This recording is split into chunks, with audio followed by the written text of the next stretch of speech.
The Colorado Avalanche got off to a great start in their series against the Dallas Stars, but they sat Gabriel Landeskog.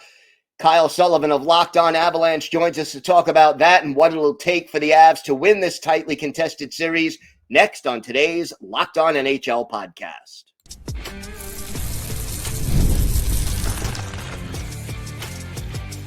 You're Locked On NHL, your daily podcast on the National Hockey League.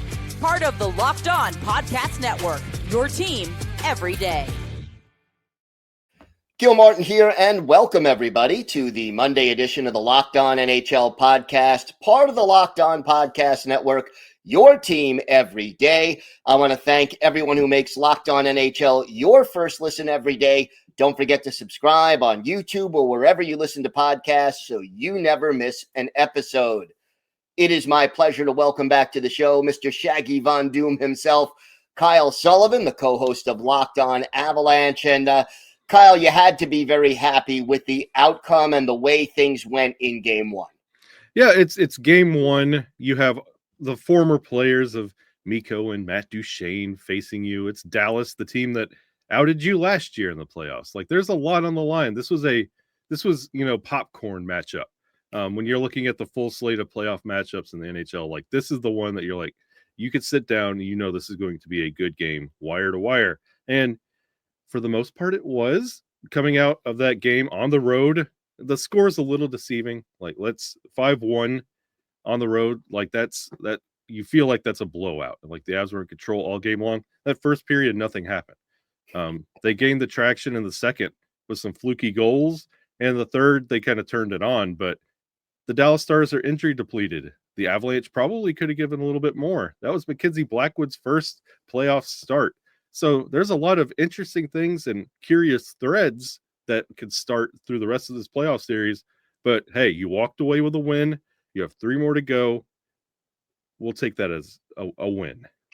And how important was it to win on the road, get one of those 2 games in Dallas in the W column? Oh, Dallas is always just a terrible place for the Avalanche. It's such a hostile environment, and add the NHL playoffs to it, it gets hostile. It gets loud. And for the Avs to honestly, like, at the third period of this game, the Avs took the Stars arena out of the game. Like, they were filing out of the exits. When the clock hit 0, there were just Avalanche fans in there. And that doesn't really look like a NHL playoff environment, but that's just kind of how it went. It's good. It's big. But the thing that me and my co-host Chris Vaselli cautioned Avalanche fans, don't get cocky. Like, this was nice, but again, the Stars are missing some star pieces. Excuse the pun, but like, the Avalanche could turn it up a little bit more. They could clean up the power play. You could have a better result, but don't anticipate it being like this all the way through. You have 1 more to go in Dallas, then Game 3, you come back to Ball. Like, you don't anticipate the Stars' output being what you got in Game 1. It felt more like a feeling out, and it could be a completely different Dallas Stars team in Game 2. One thing that surprised me a little bit, although I don't think it surprised you, Gabriel Landeskog, who has been out for years now, played a couple of games in the AHL, held out of Game 1. Why was he held out, and when do you think we'll see him?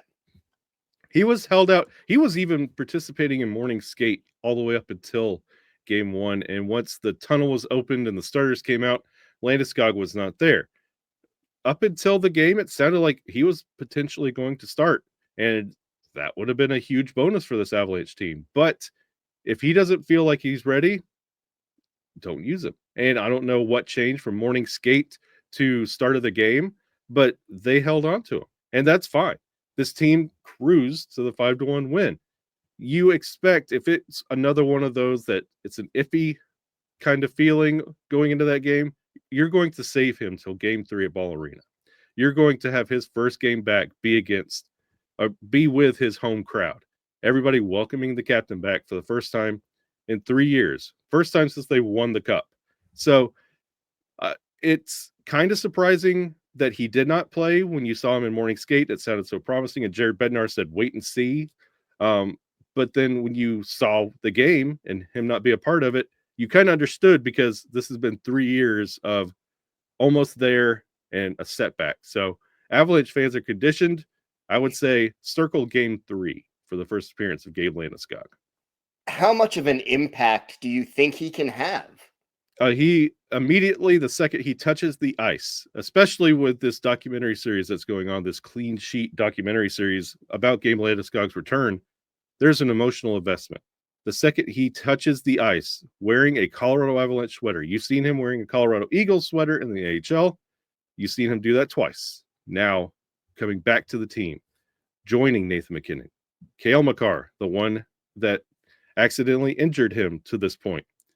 Once he returns to that arena, the emotions, you're immediately just on another level. You take playoff action, it just boosts it through the ceiling. His presence alone is going to send this team to a higher level. What he could give to you on the ice, it's about the same level. It's not the old Gabe Landeskog, but it is a serviceable NHL player who's probably going to be seeing third or fourth line minutes. But his presence alone, to finally have the captain back and actually have a player with the captain C on his jersey for the first time in 3 years, that's going to mean a lot to this team.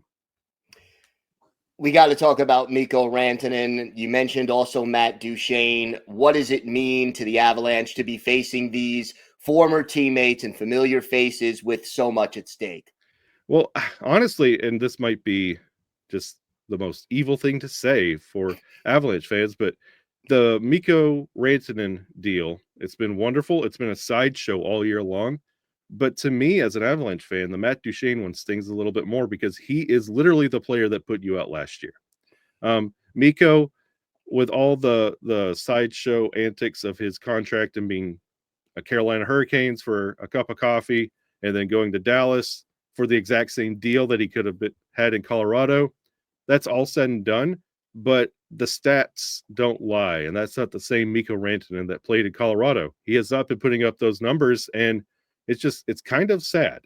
You anticipated that being a big piece for the Dallas Stars, and it just hasn't translated yet. So honestly, Mikko, even in game 1, was really a non-factor at all. Like, Matt Duchene was a little bit more aggravating.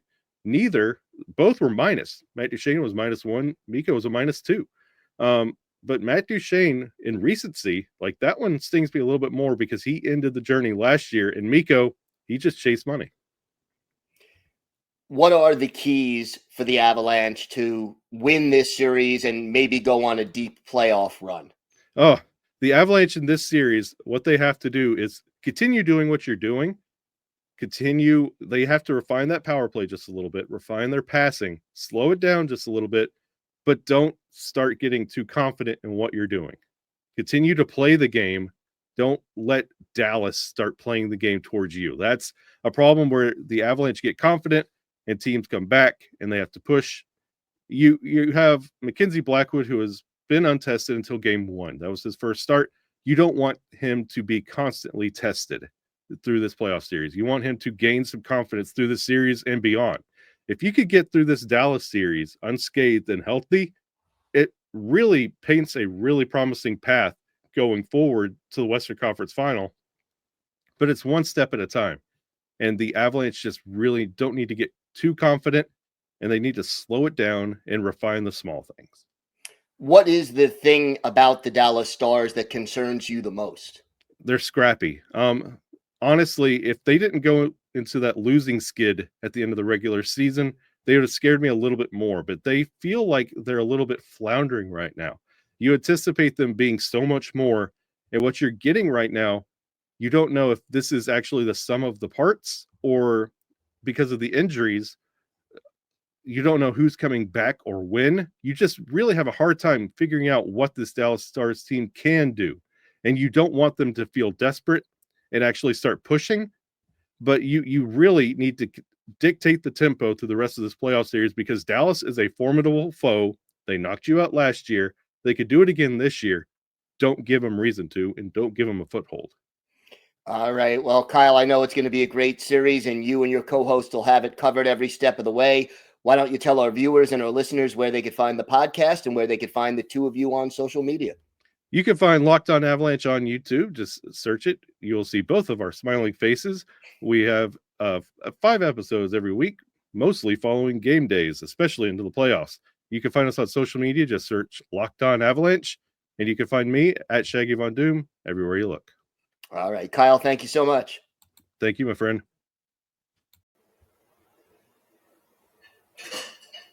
Today's episode is brought to you by Game Time. The Stanley Cup playoffs are here, and if you've never been to a live NHL playoff game, it's unlike anything else. The intensity, the speed, the energy in the building, it's next level. And thanks to Game Time, getting in the door is easier and more affordable than ever. Game Time is the fastest way to grab playoff tickets, even for those must-see matchups. Prices actually drop as puck drop gets closer, and with last-minute deals, you could save up to 60%. Their all-in pricing shows the total cost up front, no surprise fees at checkout, and the app even shows you a panoramic view from your seat so you know exactly what to expect before you buy the tickets. Take the guesswork out of buying tickets with Game Time. Just download the Game Time app, create an account, and use code LOCKEDONNHL for $20 off your first purchase. Terms apply. Again, that's code LOCKEDONNHL for $20 off. Download the Game Time app today. Last minute tickets, lowest prices guaranteed.